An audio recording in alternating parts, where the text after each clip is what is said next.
Maria borrowed 10,000 pesos from a friend and paid back 11,000 pesos after a year. What was the interest rate?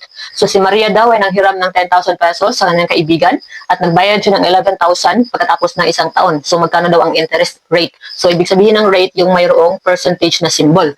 So 10,000 ang hiniram, 11,000 ang kanyang ibinayad. So ibig sabihin mayroong 11,000 minus 10,000. So mayroong interest na 1,000 pesos. Di ba?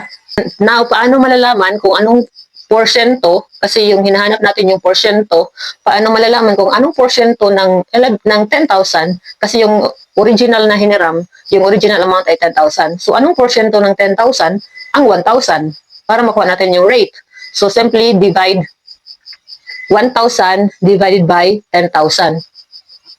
1,000 divided by 10,000. So, ang makukuha natin dyan ay 0.1. Tapos, i-multiply mo siya sa 100 para maging percent, para maging rate. So, that is 10%. So, ang interest rate ay 10%.